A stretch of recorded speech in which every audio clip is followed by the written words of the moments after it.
Okay guys, class 10 की lecture first में हम सबसे पहले स्टार्ट करते हैं। आज का पहला टॉपिक हमारा बहुपद पोलिनोमियल, जो कि आपके प्रश्नावली सेकंड दिया गया है।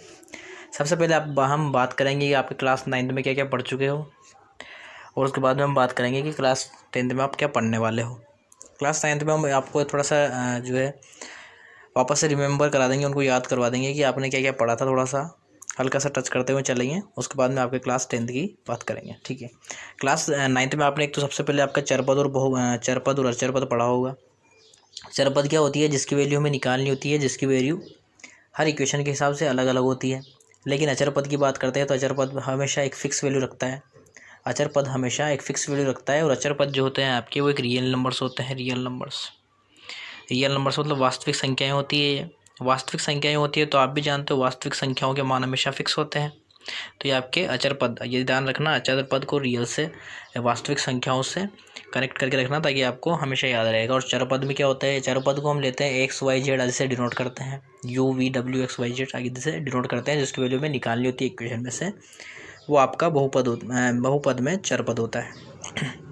और अचरपद क्या होता है? जिसकी वैल्यू फिक्स होती है, इसको हम ए बी सी डी आदि से डिनोट करते हैं। ठीक है, ये हो गया। एक डिग्री क्या होती है? डिग्री वो होती है किसी भी इक्वेशन की चरपद में, किसी भी इक्वेशन में या किसी भी बहुपद में चरपद की मैक्सिमम घात या अति उच्चतम घात को ही हम जो है डिग्री कहते हैं। जैसा कि आप इक्वेशन दे रखी है, मैंने इक्वेशन दे रखी है इसने 2y² - 3y + 4।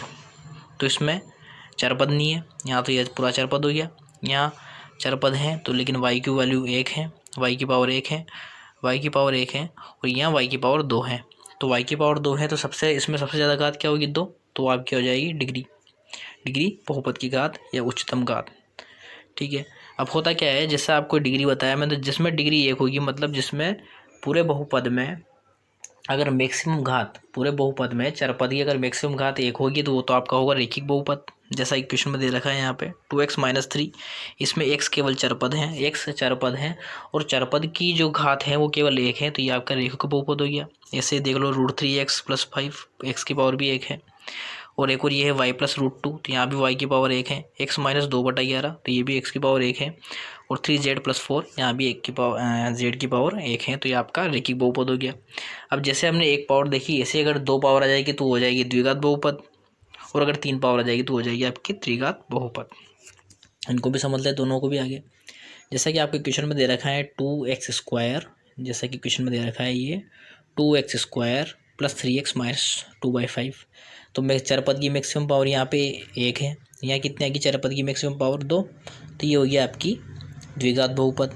ऐसे पूरी इक्वेशन में देखना होता है। पूरी इक्वेशन में देखेंगे हम, अगर चरपद की मैक्सिमम घात, पूरी इक्वेशन में अगर चरपद की मैक्सिमम घात आपकी 2 होगी, तो आपका द्विघात बहुपद हो जाएगा। ऐसे ही इक्वेशन देख लेते हैं, x³ हो गया, ये क्या हो गया आपका 3x³ - 2x² + x, ये दे रखा है जैसे। तो इसमें मैक्सिमम पावर 3 आ गई, तो ये भी आपका त्रिघात बहुपद हो गया। अब त्रिघात बहुपद की एक आगे चलते हैं। वास्तव में त्रिघात बहुपद का सबसे व्यापक रूप क्या है? जैसे कि आइडियल रूप, हमारे पास में कोई भी त्रिघात की इक्वेशन रहेगी, तो त्रिघात इक्वेशन को हम इससे तुलना करा के, इससे कंपेयर करा के हम ए बी सी डी की वैल्यूज़ निकाल सकते हैं। ए बी सी डी की वैल्यूज़ निकालेंगे, लेकिन यहाँ पे ए हमेशा 0 से बड़ा ही रहेगा। 0 से बड़ा ही रहेगा सर, क्या है? 0 कभी नहीं होगा। 0 से छोटा हो सकता है, 0 से बड़ा हो सकता है, लेकिन 0 कभी भी नहीं होगा। कैसे?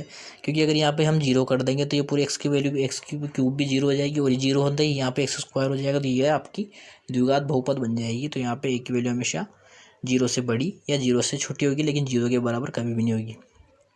ठीक है, अब बात करते हैं हम चरपद की वैल्यूज़ कैसे निकाली जाती हैं।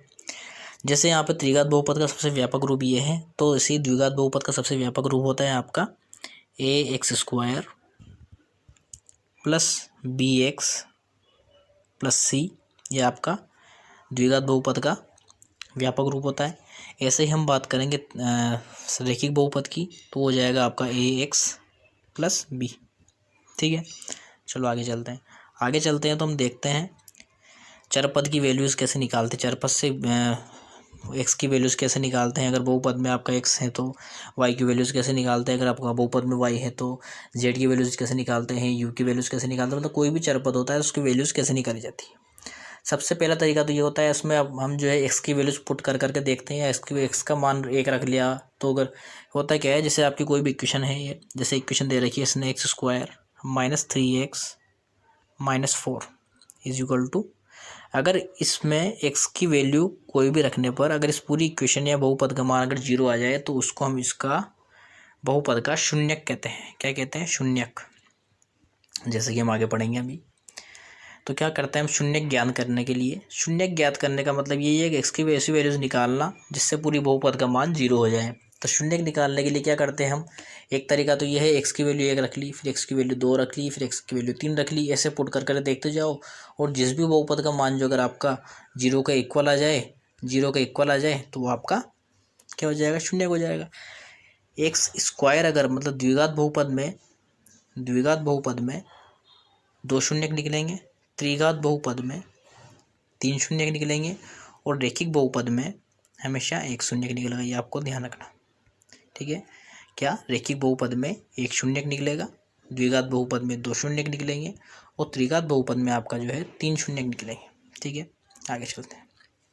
एक इक्वेशन दे रखी है, जैसे ये इक्वेशन है, बहुपद है आपके पास में x² - 3x - 4, इसमें x की वैल्यू -1 रखेंगे तो हम पाते हैं कि x की वैल्यू -1 रखने पर -1 का होल स्क्वायर -3 इंटू -1 -4, ये माइनस से माइनस प्लस हो जाएगा, और ये माइनस का एक स्क्वायर 1 + 3 - 4, तो ये आपका 0 आ गया, तो यहाँ शून्य का आ गया।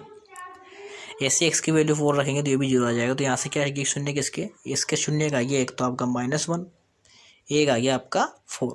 इन दोनों की वैल्यू x की वैल्यू रखने पर हमारी बहुपद का मान 0 आ गया, तो ये आपके दोनों शून्यक हो गए, ठीक है। आगे चलते हैं। एक दूसरा तरीका भी है। एक दूसरा तरीका कैसे है सर?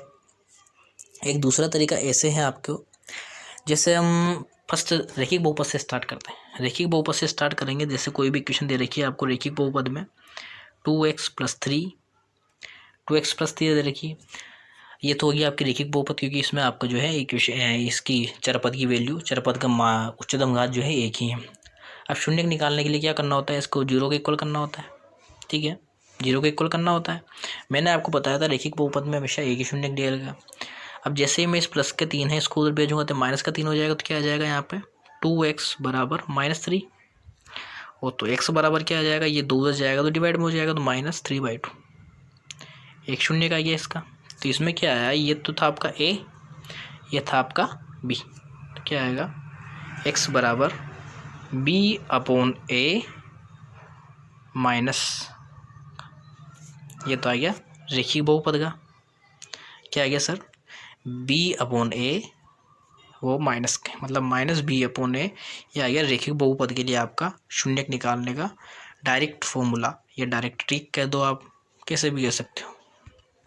जैसा दे रखा है इसने रेखिक बहुपद में, जैसे ax + b का शून्यक क्या आएगा? -b/a, जैसा कि हमने निकाला था। अब -b को हम अचरपद बोलते हैं, x का गुणांक नीचे वाला आ जाएगा, तो ये हो गया आपका। अब बात करते हैं, आगे चलते हैं। इसको ग्राफ में कैसे डिनोट करते हैं? ग्राफ में कुछ भी नहीं सर, जैसे आपको कोई भी इक्वेशन दे देता है, जैसे दे दी उसने ax + b इक्वेशन दे दी, तो इसको मान लेते हैं y के इक्वल। x की वैल्यू कोई भी पुट करेंगे, ये आपका a और b हमेशा रियल नंबर रहेंगे, मतलब फिक्स नंबर रहेंगे, या अचर पद रहेंगे दोनों। अचर पद नहीं बोल सकते इसको, अचर पद नहीं बोल सकते, ये वाला पूरा अचर पद होगा, लेकिन ये तो पूरा मिक्स वाला है ना। रियल नंबर होंगे a और b। एक्स की वैल्यू कोई भी रखने पर जो वाई की वैल्यूज आएगी तो दोनों को पुट करते जाएंगे यहाँ पर, और ग्राफ बन जाएगा आपका। जैसा कि इक्वेशन दे रखी है, कि इक्वेशन दे रखी है, कौन सी दे रखी है सर? इक्वेशन दे रखी है आपको 2x + 3। क्या इक्वेशन दे रखी है सर? इक्वेशन दे रखी है आपको 2x + 3, तो इसको हम y के इक्वल कर देंगे, ठीक है। y के इक्वल करेंगे तो x की वैल्यू -2 रखेंगे। अब x की वैल्यू -2 रखेंगे तो ये -2 + 3 = y, ठीक है। अब 2 और 2 4 हो जाएंगे, लेकिन माइनस का चिन्ह, तो -4 + 3 = y। तो y बराबर क्या आ जाएगा आपको? -4 है प्लस का 3, तो आ जाएगा -1, तो क्या हो जाएगा ये? x = -2 पर y बराबर -1। तो एक पॉइंट तो ये होगी। आपको ग्राफ बनाना आता ही नहीं आता, ये बताओ सबसे पहले तो। आता है ना? इसमें क्या होता है, ग्राफ बनाने पे एक तो एक्स अक्ष मानते हैं, एक वाई अक्ष मानते हैं। एक तो एक्स अक्ष मानते हैं, एक वाई अक्ष मानते हैं। और एक्स अक्ष के भी दो पार्ट होते हैं, एक माइनस वाला पार्ट होता है, एक जो होता है आपका प्लस वाला पार्ट होता है।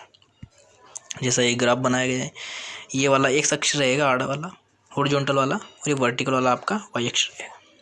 तो क्या करेंगे, जैसे कि एक्स बराबर -2 पे, और इस वाई अक्ष में भी नीचे वाला, तो वाई अक्ष में नीचे वाला माइनस का रहेगा और ऊपर वाला प्लस का रहेगा। ऐसे ही एक्स अक्ष में इधर वाला माइनस का रहेगा और इधर वाला प्लस का रहेगा। ठीक है, तो क्या किया, सबसे पहले एक्स बराबर -2 पर, एक्स बराबर -2 कहाँ आ रहा है सर, एक्स बराबर 2 माइनस तो यहाँ आ रहा है। ठीक है ना? तो एक्स बराबर -2 पर, एक्स बराबर -2 पर वाई बराबर -1। तो यहाँ तो -1 यहाँ आ रहा है, ये पॉइंट यहाँ आ रहा है सर भाई। एक्स बराबर 2 तो ये आ गया यहाँ, और ये वाई बराबर -1 यहाँ आ गया। तो यहाँ कट किया तो इस पॉइंट पे चला दिया। ऐसे ही एक्स की दो वैल्यू 2 रखेंगे तो वाई की वैल्यू 7 आ जाएगी। तो 7 आएगी तो क्या करेंगे, वाई की वैल्यू 7 है तो सर ये यहाँ से ऐसे बढ़ाएंगे यूँ, और 2 को ऊपर ले जाएंगे, ये तो यहाँ टच किया। अब दोनों पॉइंट को मिला देंगे, दोनों पॉइंट के मिलाएंगे तो एक स्ट्रेट लाइन आ रही है अपने पास में। स्ट्रेट लाइन आ रही है तो जहाँ भी इसको कलन विधि बोलते हैं हम, कलन विधि से ग्राफ निरूपण करना, या फिर कलन विधि के द्वारा ही हम जो है हमारे शून्य की वैल्यूज़ निकालेंगे। तो क्या होता है, जैसे हमने ये दोनों पॉइंट को मिलाया, दोनों पॉइंट मिलाने के बाद में जहाँ ये लाइन एक अक्ष को कट करती है, दोनों पॉइंट मिलाने के बाद में जहाँ ये लाइन एक अक्ष को कट करती हैं, तो वो आपका निकलेगा, क्या निकलेगा, वो आपका शून्य निकलेगा। एक अक्ष की बोल रहा हूँ मैं, एक अक्ष, जहाँ ये एक अक्ष को अगर कट करती हैं वो आपका जो है शून्य निकलेगा। एक अक्ष को कहाँ कट रही है, -2 के और 2 के बीच में निकल रही है, मतलब ये कर रही है लगभग 1.5 के आसपास, और 1.5 को माइनस के 1.5 के आसपास, और माइनस के 1.5 को हम 3/2 लिख सकते हैं। लेकिन ये एक्स अक्ष के ऊपर है तो वाई की वैल्यू 0 हो जाएगी। तो यहाँ से आपकी -3/2 आएगी। और हमने यहाँ इधर क्या निकाली थी, इधर हमने क्या निकाली थी, वही तो क्वेश्चन है, ये हमने वही निकाली थी। या ये ग्राफ के द्वारा शून्य की वैल्यूज निकालना। ठीक है, आगे चलते हैं। इसमें भी वही है, पूरा बनाना है, और जितनी भी बार अगर एक अक्ष को कट करेगा, जितनी भी बार एक अक्ष को कट करेगा, वही आपका शून्य निकल जाएगा, वो आपका शून्य निकल जाएगा। अब याद रखा है x² - 3x - 4, x², तो यहाँ पे x की वैल्यूज 2 निकलेगी। ठीक है, आगे चलो, नहीं है कोई दिक्कत नहीं, ये वही ग्राफ है, इसमें x की वैल्यूज़ बतानी है, x की वैल्यूज़ क्या हो सकती है वो बतानी है आपको, बाकी पढ़ के हम बता देना आपको अगर कोई प्रॉब्लम हो तो। जैसे यहाँ दे रखा है इसने, अभी यहाँ पे x की वैल्यू क्या है, x की वैल्यू कुछ भी निकलेगी, क्योंकि x अक्ष पे टच नहीं कर रहा है ना, तो शून्य की वैल्यू 0 क्या सॉरी निकलेगी नहीं, शून्य की वैल्यू। चलो आगे चलते हैं, यहाँ भी निकल जाएगी, यहाँ भी निकल जाएगी, यहाँ भी निकल जाएगी। तो ये आपका ओके, ये भी हो जाएगा। 2.1 की बात आती है, 2.1 क्या दे रखा है, किसी बहुपद px के लिए y = px का ग्राफ नीचे 2.10 आकृति में दिया गया है। प्रत्येक स्थिति में px के शून्यकों की संख्या ज्ञात कीजिए। अब शून्यकों की संख्या ज्ञात करनी है, चलो 2.1 प्रश्नावली कर लेते हैं हम आज, 2.1 प्रश्नावली कर लेते हैं हम आज। ठीक है, तो px के शून्यकों की संख्या ज्ञात करनी है। तो मैंने क्या बताया था आपको, ये जो ग्राफ जो होता है, या जो लाइन जो होती है, जितनी बार एक अक्ष को कट करती हैं वही आपका शून्यकों की संख्या होती है। तो यहाँ शून्यकों की संख्या क्या आएगी, 0 आएगी। क्यों सर, क्यों आएगी 0, क्योंकि सर एक अक्ष के ऊपर ये कट नहीं कर रहा है, तो यहाँ पे 0 आएगी। एक ऐसे ही मैं देख रहा हूँ, यहाँ पे शून्यकों की संख्या कितनी आएगी सर, एक ही आएगी सर, यहाँ पे तो एक ही बार कट कर रहा है तो ये क्या आ जाएगी। इधर थर्ड वाले में देखता हूँ मैं, तो इसमें शून्यकों की संख्या क्या आएगी सर, 3 आ जाएगी सर। 3 कैसे आएगी भाई, 3 आएगी सर, एक तो ये आ जाएगी यहाँ पे, एक ही आ जाएगी यहाँ पे, एक ही आ जाएगी, तो 3 होगी सर, बिल्कुल सर। एक फोर्थ वाला देखते हैं, फोर्थ वाला में शून्यकों की संख्या कितनी आएगी सर, यहाँ पे 2 आएगी सर। 2 कैसे आएगी भाई, एक तो ये कट कर रहा है, ये कट कर रहा है, तो यहाँ पे 2 आएगी, बिल्कुल सर। इसमें शून्यकों की संख्या कितनी आएगी सर, इसमें 1 2 3 4 आएगी सर। 4 कैसे आएगी भाई, 4 ऐसे आएगी सर, एक तो ये कट हो गया, एक ये कट हो गया, एक ये कट हो गया, और एक ये कट हो गया, ऐसे करके इसमें 4 शून्यकों की संख्या होगी सर, बिल्कुल बेटा। चलो लास्ट एंड फाइनल सवाल देख लेते हैं इस आपकी प्रश्नावली। भी ख़त्म हो जाएगी। इसमें शून्यकों की संख्या कितनी आएगी, इसमें आप जो है करके लाना और बाकी कमेंट सेक्शन में कमेंट करना इसमें शून्यकों की संख्या कितनी आएगी, कमेंट करके बताना मुझे, और नेक्स्ट लेक्चर में इसको मैं आपको बता दूंगा कितनी शून्यकों की संख्या आएगी। अब किसी बहुपद के शून्यकों की संख्या में संबंध क्या होता है, ये तो हो गया आपकी 2.1। अब 2.1 में इसके अलावा हम 2.2 भी कंप्लीट कर लेते हैं आज, ठीक है। किसी बहुपद के शून्यकों और गुणांकों में संबंध।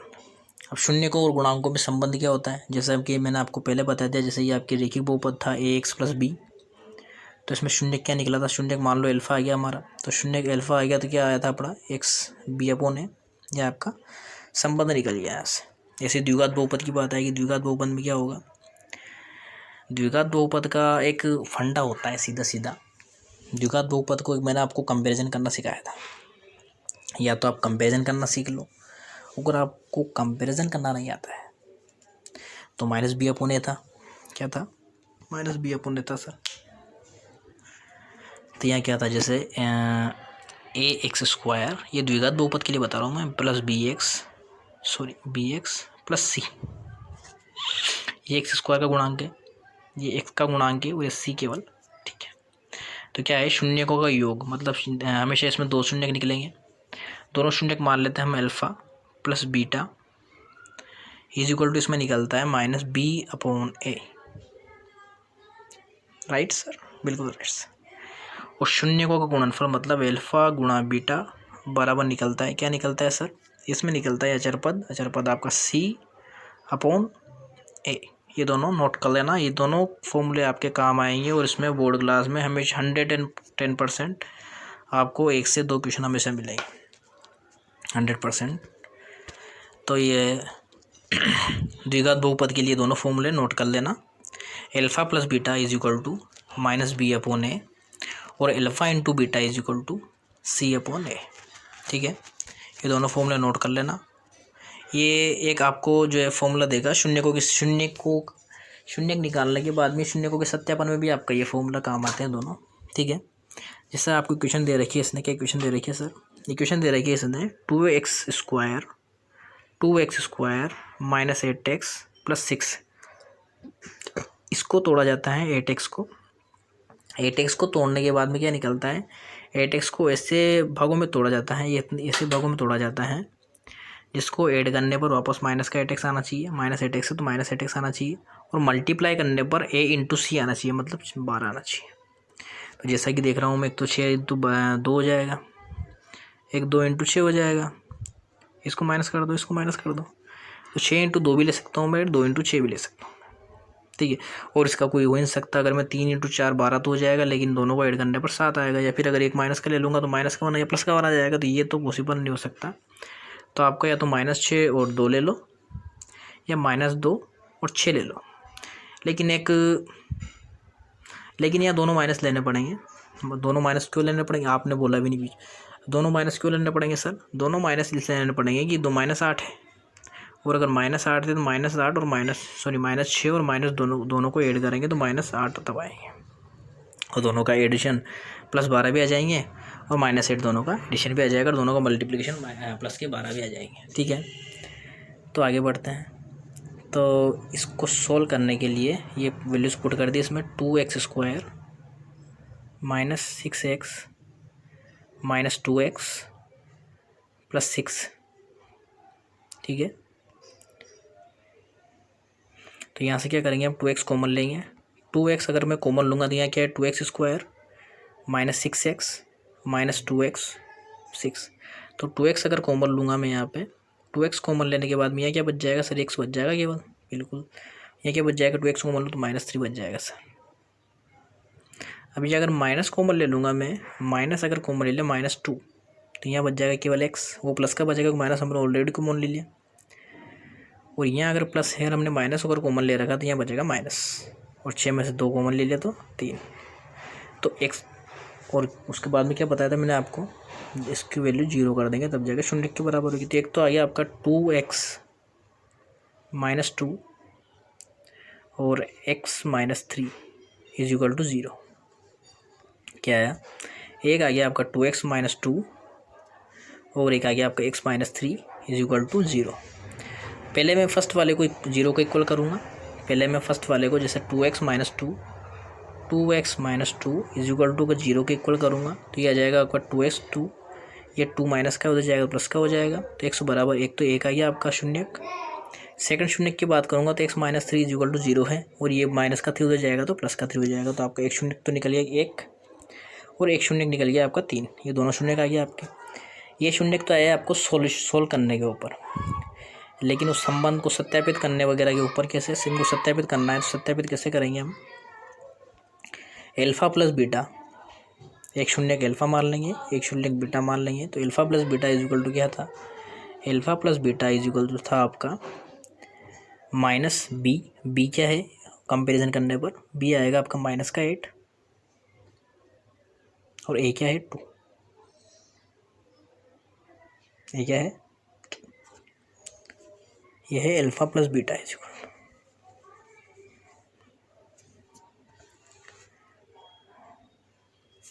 तो यह आ जाएगा माइनस का 4 और एल्फ़ा गुणा बीटा बराबर, एल्फ़ा गुणा बीटा बराबर क्या आएगा, सी अपॉन ए, सी क्या आया था, सी था आपका 6 और ए आपका 2, तो यह आ जाएगा 3, ठीक है।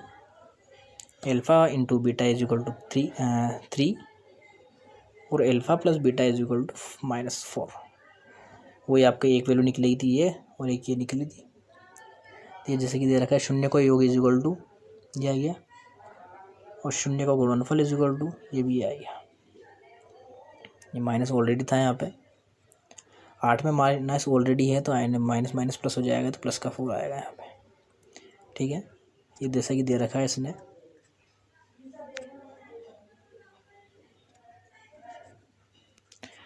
आगे बढ़ते हैं नेक्स्ट पेज के ऊपर।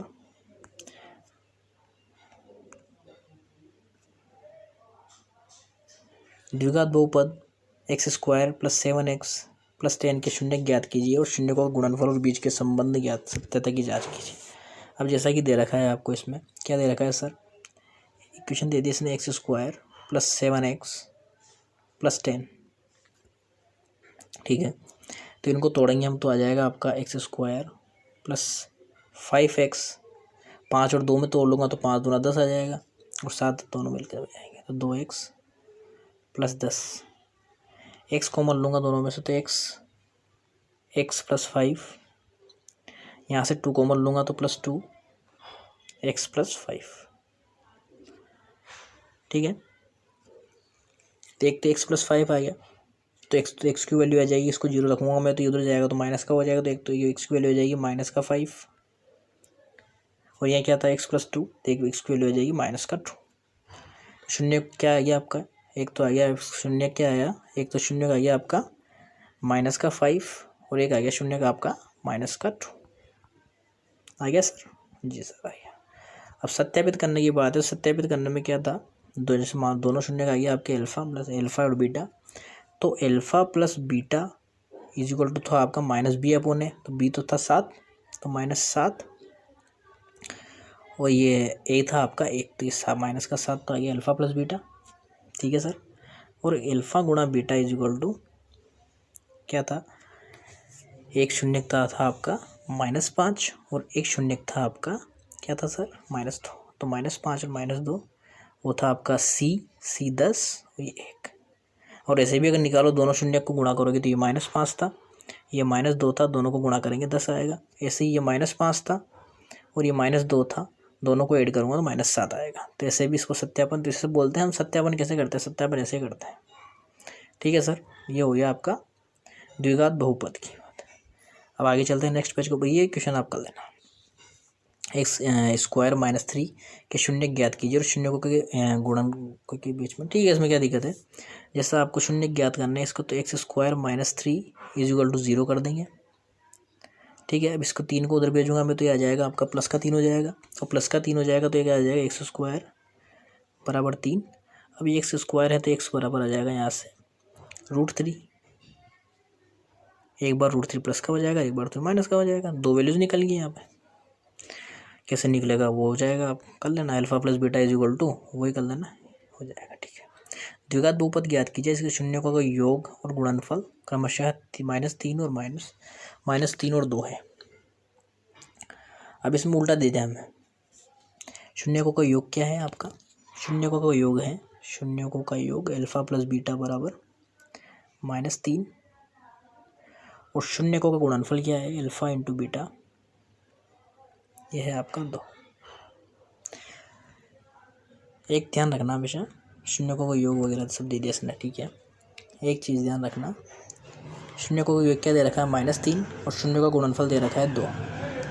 हमने क्या किया था, हमारे पास भी इक्वेशन होती है हमेशा के लिए। इक्वेशन क्या होती है? इक्वेशन होती है और alpha plus beta is equal to क्या होता है? Alpha plus beta is equal to दे रखा है उसने -3 और ये होता है आपका -b/1 इक्वल। ऐसे ही अल्फा गुणा बीटा क्या होता है? ये दे रखा है आपका अल्फा गुणा बीटा दे रखा है 2, ये होता है आपका c/1 इक्वल। तो हम क्या करेंगे, ये हो जाएगा आपका 1, तो c जो है ये 2 का इक्वल हो जाएगा, और यहाँ अगर 1 है तो ये b इक्वल -3 के इक्वल हो जाएगा।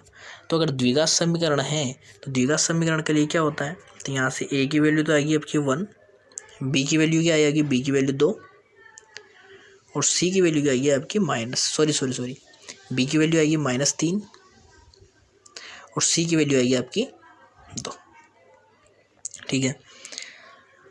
तो अब इसके बाद द्विघात समीकरण क्या होती है? द्विघात समीकरण होती है आपकी ax² plus bx plus c। अब a की वैल्यू क्या थी? a की वैल्यू 1 थी, तो 1x² प्लस b की वैल्यू क्या थी? b की वैल्यू थी सर -3, तो ये माइनस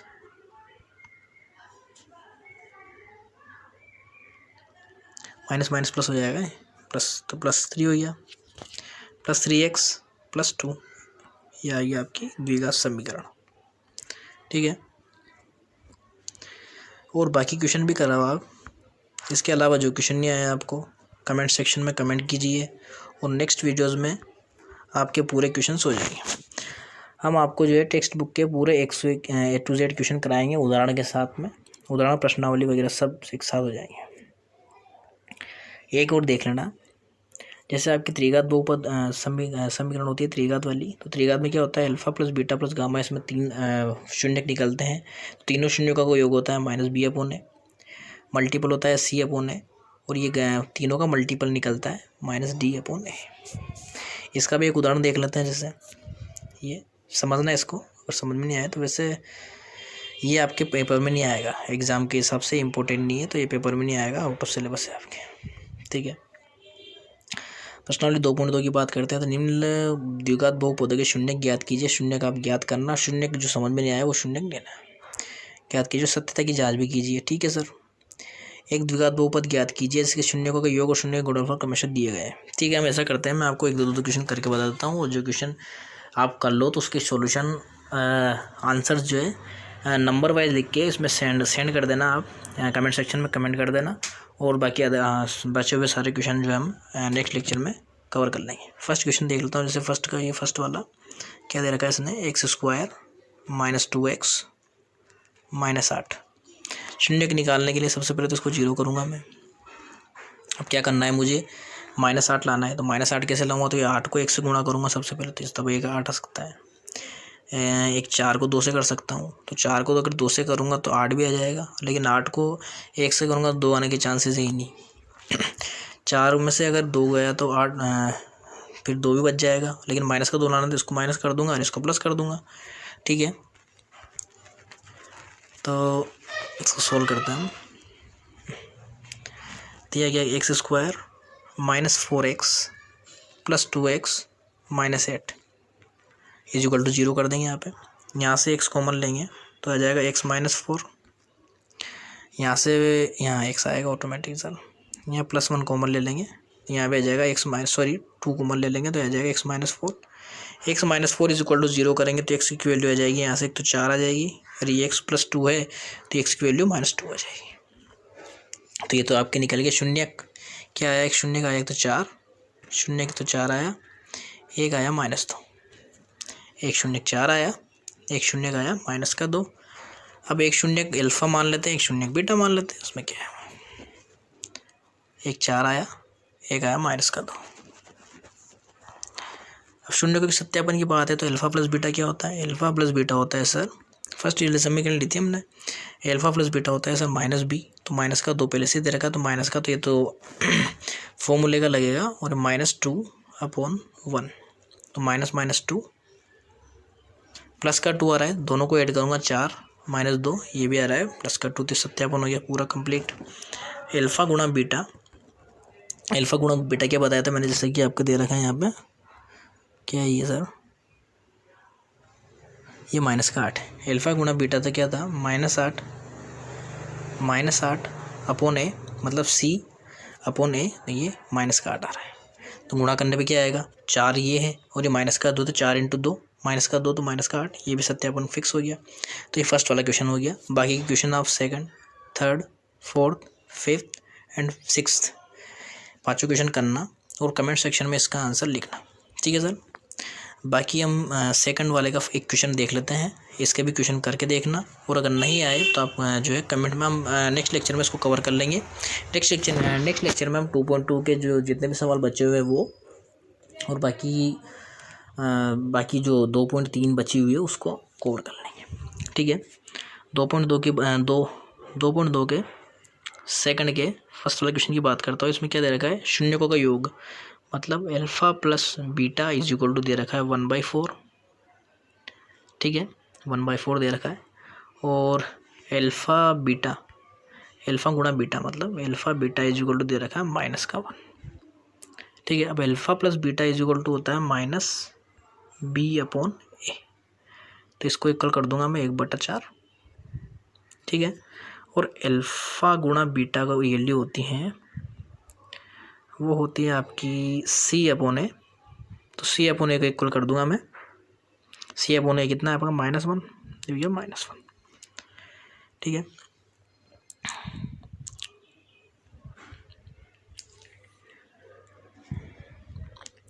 तो B इसके इक्वल आ जाएगा 1 के, वो A हो जाएगा 4 के इक्वल, C हो जाएगा 1 के इक्वल, -1 है सॉरी, C आ जाएगा -1, और -1 अगर वो केवल ये है तो यहाँ भी 1 कर देंगे। अब एक्चुअल में होगा क्या, यहाँ पे ये दे रखा है 4, और यहाँ पे 1 केवल 1, तो हम क्या करेंगे, 4 को ऊपर नीचे से गुणा कर देंगे यहाँ, तो ये तो आ गया आपका 4, C आ गया आपका -4, और B आ गया आपका 1, ठीक है। क्या आ गया सर, ये तो आ गया आपका 4, B आ गया आपका 1, और C आ गया आपका -4, ए तो आ गया आपका 4, B आ गया आपका 1, और C आ गया आपका -4।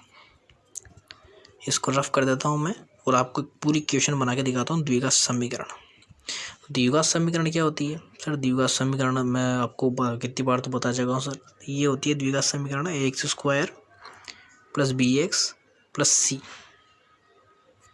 इसमें a क्या है, a4 है, तो 4x², b क्या है सर, -1 है, तो -1x प्लस